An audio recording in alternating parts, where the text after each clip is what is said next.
একটা দেশ এভাবে চলতে পারে না। বুঝিলা আমাদের ছাত্রছাত্রী ভাই বোনেরা, আমরা একটি দল করি, দলের কথা না বললেই নয়, আমরা জাতীয়তাবাদী দল করি।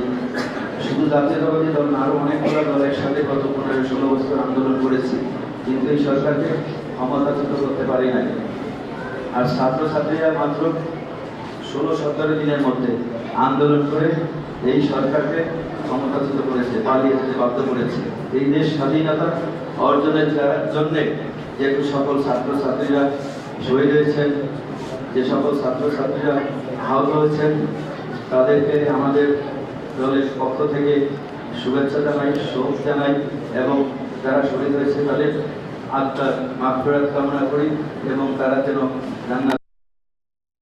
আর আসলে আমাদের দেশের হাল, এই ছাত্রছাত্রীরাই আমাদের ভবিষ্যৎ। এখানে ছাত্রীরা আছেন, ছাত্ররা যদিও নাই, ছাত্ররা আমাদের দেশের ভবিষ্যৎ।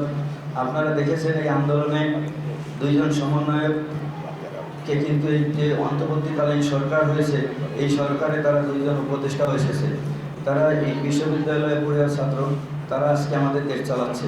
তো এই স্কুলে যে সকল ছাত্রীরা আছেন, আপনারাও বড় হয়ে আপনারা আমাদের দেশ চালাবেন।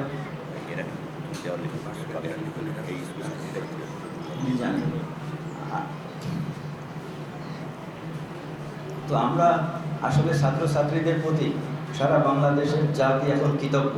আমরা কৃতজ্ঞ স্বীকার করছি এখান থেকে এই ছাত্রছাত্রীদের জন্য।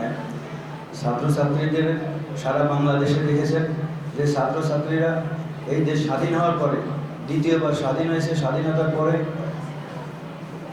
আন্দোলনের সময় অনেক দেয়াল লিখন করেছে এবং স্বাধীনতার পরেও করেছে। যারা যে সকল বিশেষ করে গার্লস স্কুলের ছাত্রীরা এটা করেছে, আমি দেখেছি রাস্তায় ঘুরে ঘুরে। যারা এই কাজটি করেছেন, আমার পক্ষ থেকে, জেলা বিএনপির পক্ষ থেকে আপনাদেরকে আন্তরিক শুভেচ্ছা জানাই। তো আপনারা জানেন যে স্বাধীনতা অর্জন করার থেকে স্বাধীনতা রক্ষা করাটা অনেক কঠিন।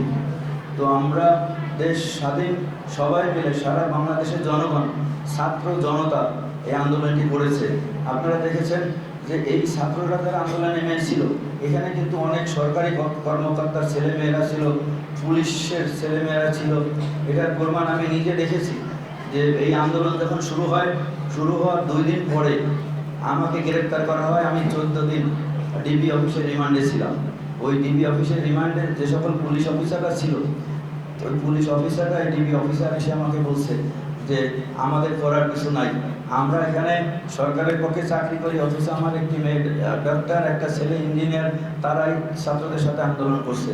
বাড়ি গেলে আমার বউয়ের বকা খাইতে হয়, ছেলে মেয়েদের বকা খাইতে হয়, কিন্তু আমরা তো আমরা বাধ্য হয়ে চাকরি করছি। তো যারা স্কুল বলেন, কলেজ বলেন, বা পুলিশ প্রশাসন, সরকারি যত কর্মকর্তা ছিলেন, তারা কিন্তু বাধ্য ছিলেন, তাদের আসলে করার কিছু ছিল না। সরকার মানে এই সমাজটাকে এমনভাবে করে রেখেছেন, সরকারের বাইরে, কথার বাইরে কেউ যেতে পারেন নাই, আইন প্রয়োগকারী সংস্থা আইন প্রয়োগ করতে পারেন নাই, যার কারণে আমাদের দেশের এই অবস্থা হয়েছিল। আপনারা হয়তো গ্রামের, এখানে আমরা বাগেরহাটটা ছোট শহর, আমরা বেশিরভাগ মানুষ গ্রামে থাকে। গ্রামে দেখেছেন যে আপনাদের জমি আপনারা ভোগ দখল করতে পারেন নাই, ফসল লাগিয়েছেন, অন্য মানুষে কেটে নিয়ে গেছে, থানায় কোনো নালিশ দিতে পারেন নাই, মামলা দিতে পারি নাই। এই ছিল আমাদের দেশের অবস্থা। আমাদের দেশের অর্থনীতিতে পঙ্গু করা হয়েছে। বাংলাদেশ ব্যাংকে এখন কি বলছে, টাকা দিতে পারবে না, টাকা নাই। বাংলাদেশ ব্যাংকের রিজার্ভ ফান্ড চুরি হয়ে গেছে। এটাও কিভাবে হয়েছে আপনারা জানেন, যে বলা হয়েছে হ্যাক হয়েছে, মালয়েশিয়ানরা হ্যাক করেছে, ইন্ডিয়ানরা হ্যাক করেছে। এমনকি বাংলাদেশ ব্যাংকে যে রিজার্ভ ফান্ড ছিল, গোল্ড, এগুলো চুরি হয়েছে। তো এইগুলো সব কিছুর জন্য দায়ী সরকার। এই সমাজের এই দুরবস্থার জন্য দায়ী সরকার, যার কারণে কিন্তু এই ছাত্রছাত্রীরা এবং সাধারণ জনতা আন্দোলন করেছে এবং সরকার এই দেশ ছেড়ে পালিয়ে যেতে বাধ্য হয়েছে। আপনারা ইতিমধ্যে দেখেছেন কয়েকজন মন্ত্রী, এমপি, ওনার উপদেষ্টা গ্রেপ্তার হয়েছে। সালমান এফ রহমান, যিনি সরকারের প্রধান উপদেষ্টা, উনি দাড়ি ছিল, দরবেশ বলে আখ্যায়িত ছিল। উনি এই আওয়ামী লীগ ক্ষমতা এসেই প্রথমেই শেয়ার মার্কেটকে ধ্বংস করেছে এবং বাংলাদেশের কোটি কোটি মানুষকে সর্বশান্ত করেছে। তো এরকমভাবে ব্যাংকের টাকা লুটপাট করেছে, দেশের ব্যবসা বাণিজ্য অসৎ উপায়ে টাকা উপার্জন করেছে, সরকারের ক্ষতি করেছে। আইনমন্ত্রী আনিসুল হক একসাথে গ্রেপ্তার হয়েছে। এরকম সবাই ইনশাল্লাহ যারা বাংলাদেশের ক্ষতিটা করেছে, আমি আশা করি তারা সবাই গ্রেপ্তার হবে এবং সবার এদেশেই শাস্তি হবে। তো আমাদের দেশে এখন শান্তি এসেছে, এই শান্তি শৃঙ্খলা ধরে রাখার দায়িত্ব আপনার, আমার, আমাদের সবার। আমরা হিন্দু মুসলমান ভাই ভাই হিসাবে আমরা সহ অবস্থান করতে চাই। আপনারা হয়তো অনেকেই জানেন, আমি 2006 আগস্ট কারাগার থেকে মুক্ত হয়েছি এবং মুক্ত হওয়ার পরের দিন 7 তারিখে বাগেরহাট এসেছি। বাগেরহাট এসে আমাদের বিশেষ করে 9টি উপজেলা এবং 3টি পৌরসভা, প্রত্যেকটি উপজেলা এবং পৌরসভায় আমাদের একটি কথা ছিল, আমাদের যারা নেতাকর্মী আছে, যে আমরা শান্তি শৃঙ্খলার সাথে সবাই হিন্দু মুসলমান ভাই ভাই হিসাবে সবাই একসাথে সহ অবস্থান করব। এবং এটা আমাদের দলের নেতা, আমাদের দলের ভারপ্রাপ্ত চেয়ারম্যান জনাব তারেক রহমানের নির্দেশ, আমাদের নেত্রী বেগম খালেদা জিয়ার নির্দেশ। আপনারা দেখেছেন যে 8 তারিখে বা 7 তারিখে 8 তারিখে আমাদের যে জনসভাটি হয়েছে পল্টনে, ওই জনসভাটির উদ্দেশ্যই ছিল বাংলাদেশের জনগণের প্রতি একটি মেসেজ দেওয়া।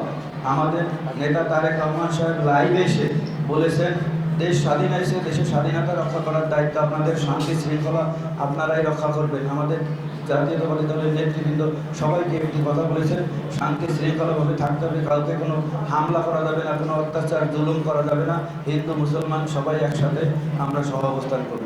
আমাদের নেত্রী বেগম খালেদা জিয়া, ডক্টর মোহাম্মদ ইউনূস, উনি ক্ষমতা নেওয়ার সাথে সাথে উনিও কিন্তু একটা কথা বলেছেন যে দেশ স্বাধীন হয়েছে, স্বাধীনতা রক্ষা করার দায়িত্ব বাংলাদেশের জনগণ সবার আমার। এবং উনি আপনাদের কাছে অনুরোধ করেছেন, আপনারা শান্তি শৃঙ্খলাতে থাকেন, শান্তি বজায় রাখেন। আমরা ইনশাল্লাহ এই দেশকে আবার পুনর্নির্মিত করব, সুন্দর একটি দেশের, অন্যান্য উন্নত দেশের মতো আমাদের দেশ, আপনাদের স্বপ্ন আমি সফল করব। উনি ইউনূস সাহেব কিন্তু আমাদের সারা বাংলাদেশের মানুষের কাছে সহযোগিতা চেয়েছেন।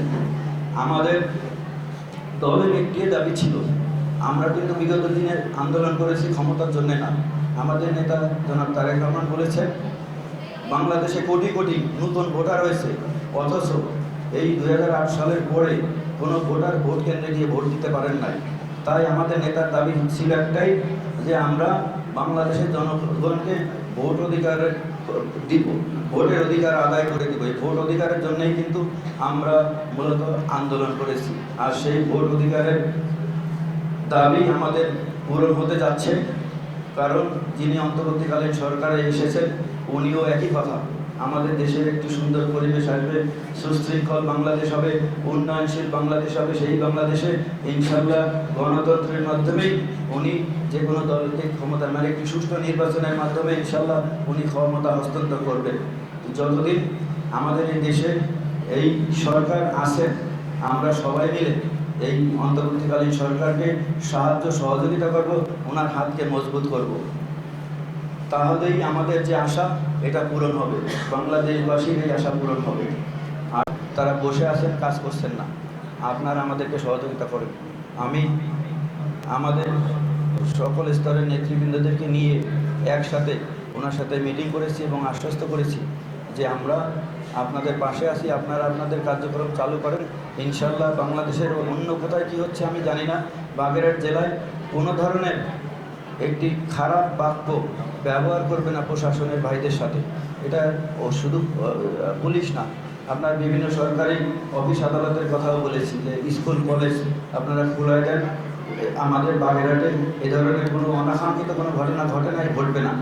কারণ সারা বাংলাদেশে দেখেছেন, যেদিন ক্ষমতা হস্তান্তর হয়েছে, দেশ স্বাধীন হয়েছে, ওই দিন সারা বাংলাদেশে সরকারি ভবন, সরকারি পুলিশ স্টেশন, আপনার কোর্ট কাছারি, সংসদ, বঙ্গভবন লুটপাট হয়েছে, আগুন জ্বালানো হয়েছে। আমাদের বাগেরহাটে কিন্তু হয় নাই। বাগেরহাটে আমি জেলখানায় থেকে আমাদের নেতাকর্মীর সাথে যোগাযোগ রেখেছি,